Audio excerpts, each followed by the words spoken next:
નમસ્તે બાળ દોસ્તો, ડીકે એજ્યુકેશન ચેનલમાં આપનું સ્વાગત છે. આજે આપણે ધોરણ 7ની સ્વ અધ્યયન પોથીના ભાગ 2માં સામાજિક વિજ્ઞાનમાં પાઠ 15 લોકશાહીમાં સમાનતાનું સોલ્યુશન જોઈશું. તે પહેલાં બાળ દોસ્તો, જો તમે ચેનલમાં નવા હોય તો ચેનલને લાઈક, શેર અને સબસ્ક્રાઈબ કરવાનું ભૂલતા નહીં. તો ચાલો સોલ્યુશન જોઈએ. પ્રશ્ન 1.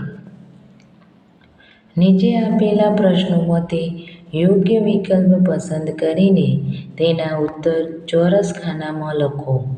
પહેલો, આપણા દેશના બાળકોને કેટલા વર્ષ સુધી મફત, ફરજિયાત અને સાર્વત્રિક શિક્ષણનો અધિકાર મળેલો છે? તો જવાબ છે સી, 6 થી 14. બીજો, આપણે કઈ બાબતમાં સમાનતાનો અધિકાર મળેલ છે? તો જવાબ છે ડી, આપેલ ત્રણેય, એટલે કે ભાષા કે બોલીના આધારે સમાનતા, શિક્ષણ મેળવવામાં સમાનતા અને વ્યક્તિગત વિકાસમાં સમાનતા. ત્રીજો, લોકશાહીનો સૌથી મોટો એકમ એટલે સંસદ. લોકશાહીનો સૌથી નાનો એકમ એટલે કે ગ્રામ પંચાયત. એ. ચોથું, મતાધિકાર માટે કઈ બાબત જરૂરી નથી? તો જવાબ છે સી, ધોરણ 12 સુધીનો અભ્યાસ. આપણા ભારત દેશમાં હાલ કેવા પ્રકારની શાસન વ્યવસ્થા અમલમાં છે? તો જવાબ છે એ, લોકશાહી. છઠ્ઠો પ્રશ્ન, નીચેનામાંથી કઈ બાબત ભારતીય બંધારણ માટે સુસંગત છે? તો જવાબ છે સી, એટલે કે વિધાન 1 અને 3, એટલે કે બંધારણ દેશનું સંચાલન કરવા માટેની માર્ગદર્શિકા છે. અને ત્રીજું વિધાન છે કે ભારતના બંધારણમાં સૌને સમાન તક આપવાનું ઠરાવવામાં આવ્યું છે. હવે પ્રશ્ન 2, ખાલી જગ્યા પૂરો. ચૂંટણી પંચ દ્વારા દિવ્યાંગ ખાલી જગ્યા માટે વિશેષ મતદાર મથકોની વ્યવસ્થા કરવામાં આવે છે. તો જવાબ છે દિવ્યાંગ અને મહિલાઓ માટે. ધર્મ, ભાષા, લિંગ, બોલી કે આર્થિક વિવિધતાઓ વચ્ચે સૌને ખાલી જગ્યામાં સમાનતા આપવામાં આવેલ છે.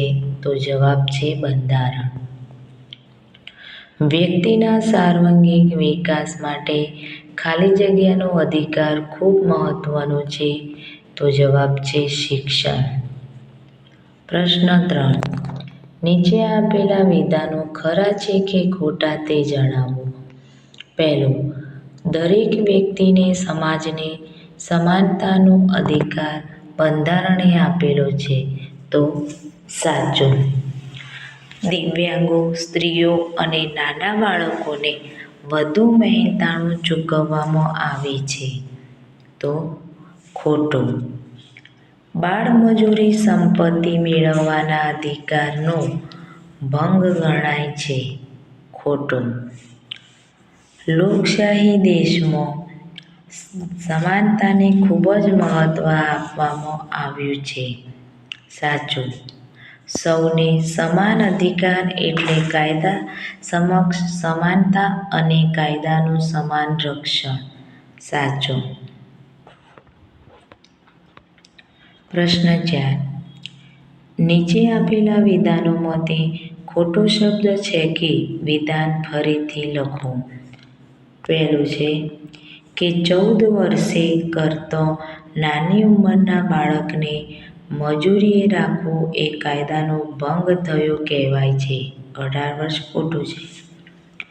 વિશ્વમાં સૌથી મોટી લોકશાહી ધરાવતો દેશ ભારત છે. રશિયા. ખોટું. દરેક નાગરિકને સમાન તક આપવાનું બંધારણ ઠરાવવામાં આવ્યું છે. સંસદ. ખોટું.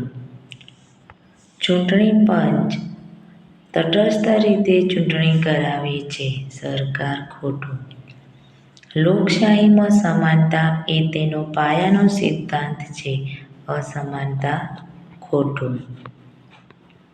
પ્રશ્ન 5. નીચે આપેલા પારિભાષિક શબ્દોની સમજ આપો. મહેનતાણું તો વ્યક્તિ પોતે કરેલા કામોના બદલામાં જે રકમ કે પગાર લે છે તેને મહેનતાણું કહેવામાં આવે છે. બીજું, સમાનતા.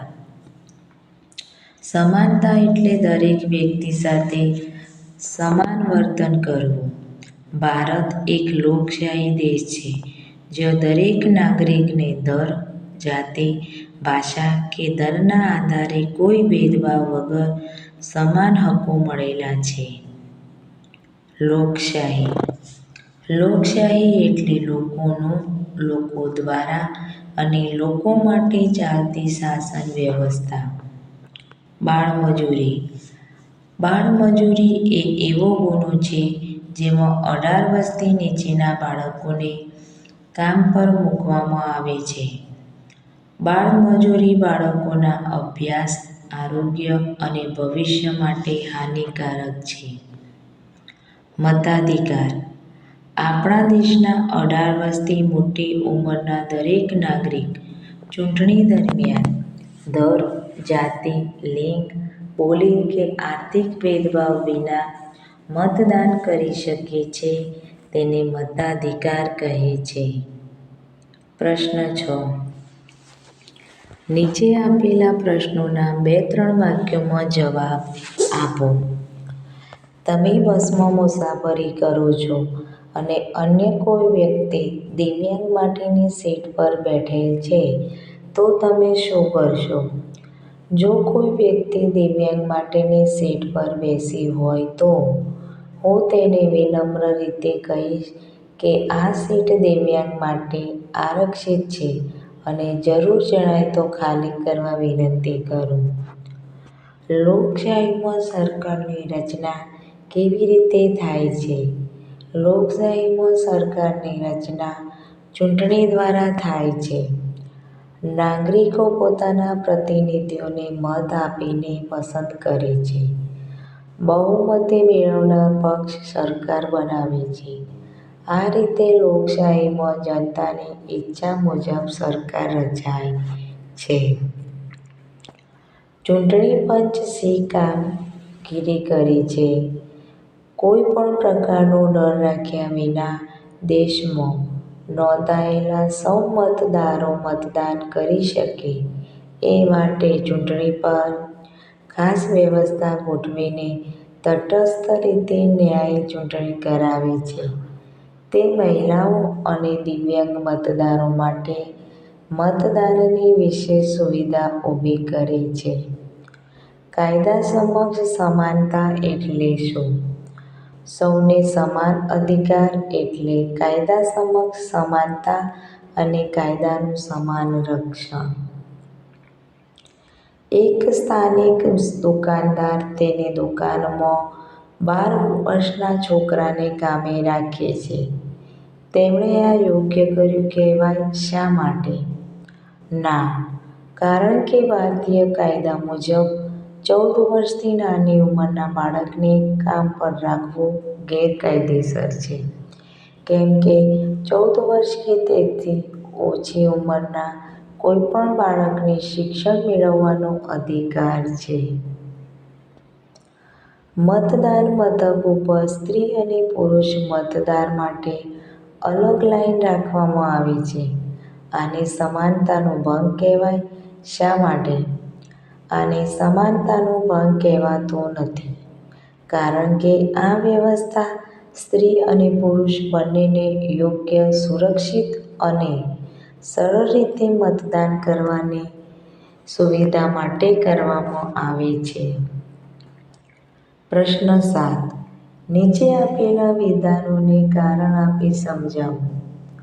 ભારત એક લોકશાહી દેશ છે, કારણ કે ભારતમાં લોકોને પોતાનું શાસનતંત્ર પસંદ કરવાની આઝાદી છે. દરેક નાગરિકને મત આપવા અને ચૂંટણીમાં ભાગ લેવાનો હક છે. લોકશાહીમાં લોકોના અધિકારો અને સ્વતંત્રતા સંજોગોપણે રક્ષવામાં આવે છે. તેથી ભારતને લોકશાહી દેશ કહેવામાં આવે છે. બાળમજૂરી એ ગુનો છે. બાળમજૂરી એટલે 18 વર્ષથી ઓછી ઉંમરના બાળકને કામ પર મૂકવું. આ બાળકોના શિક્ષણ, આરોગ્ય અને વિકાસમાં ખલેલ પહોંચાડે છે. ભારત સરકારે આને ગુનો જાહેર કર્યો છે અને તે અટકાવવાના કાયદા બનાવ્યા છે. દરેક બાળકને ભણવાનો અને રમવાનો હક મળવો જ જોઈએ. સ્ત્રી અને પુરુષને સમાન કામ માટે સમાન મહેનતાણું મળતું નથી, કારણ કે સમાજમાં આજે કેટલીક જગ્યાએ સ્ત્રીઓને પુરુષોથી નીચી નજરે જોવામાં આવે છે. ઘણી જગ્યાએ એવું માનવામાં આવે છે કે પુરુષો વધારે કાર્યક્ષમ છે, જે સાચું નથી. લિંગ આધારિત માનસિકતાના કારણે સ્ત્રીઓને સમાન કામ માટે ઓછું મહેનતાણું આપવામાં આવે છે, જે ભેદભાવ અને અસમાનતા છે. પ્રશ્ન 8. નીચે આપેલી ટૂંક નોંધ લખો. ગ્રામસભા. ગ્રામસભા એટલે ગ્રામ્ય કક્ષાએ પંચાયતના પ્રાદેશિક વિસ્તારમાં ગામની મતદાર યાદીમાં નોંધાયેલા લોકોની બનેલી સંસ્થા. ગામના બધા જ મતદારો ગ્રામસભાના સભ્યો હોય છે. ગ્રામસભા દ્વારા ગ્રામ કક્ષાએ પ્રત્યક્ષ લોકશાહીની સ્થાપના થાય છે. દર વર્ષે ગ્રામસભાની ઓછામાં ઓછી 2 સામાન્ય સભા ભરવાની હોય છે. સરપંચ સભાપતિ તરીકે ભૂમિકા ભજવે છે. ગ્રામ પંચાયતે ગ્રામસભાની પ્રથમ બેઠક વખતે વાર્ષિક હિસાબો, પાછળના પ્રશ્નો, વહીવટી અહેવાલ, ઓડિટની નોંધ, ચાલુ વર્ષના વિકાસના કાર્યક્રમો વગેરે રજૂ કરવાના હોય છે. પ્રશ્ન 9.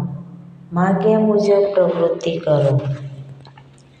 નીચે આપેલ શબ્દચોરસમાંથી લોકશાહીમાં સમાનતા એકમ આધારિત શબ્દો શોધીને લખો. તો અહીંયા શોધેલા છે ગ્રામ પંચાયત, ચૂંટણી, પુખ્ત, સંસદ, લોકશાહી, બંધારણ, શ્રમ, મતાધિકાર, બાળમજૂરી. તો ગ્રામ પંચાયત, ચૂંટણી, પુખ્ત, સંસદ, લોકશાહી, બંધારણ, મતાધિકાર, શ્રમ, બાળમજૂરી. બીજું, નીચે આપેલા ચિત્રને આધારે લોકશાહીમાં સમાનતા સંદર્ભે તમારા વિચારો રજૂ કરો. સમાનતા અને ન્યાય. લોકશાહીમાં માત્ર બધાને એકસરખી વસ્તુ આપવી એ પૂરતું નથી, પણ દરેક વ્યક્તિને તેમની જરૂરિયાત અને પરિસ્થિતિ અનુસાર અવસરો આપવા પણ જરૂરી છે. લોકશાહીમાં સમાનતા એ છે કે દરેક નાગરિકને સરખા હકો અને અવસરો મળે, પરંતુ દરેક વ્યક્તિની જરૂરિયાતો અલગ હોઈ શકે છે. ચિત્ર દર્શાવે છે કે માત્ર સરખા સાધનો આપવાથી ન્યાય નથી મળતો. સાચી સમાનતા ત્યારે જ થાય છે જ્યારે દરેક વ્યક્તિને તેમની આવશ્યકતા અનુસાર સહાય મળે, જેથી દરેકને એકસરખું મૂલ્ય અને સન્માન મળે. આ જ ખરો ન્યાય અને લોકશાહી છે. બાળ દોસ્તો, જો વિડીયો પસંદ આવ્યો હોય તો તમારા મિત્રો સાથે શેર કરજો અને સબસ્ક્રાઇબ કરવાનું ભૂલતા નહીં. નમસ્તે.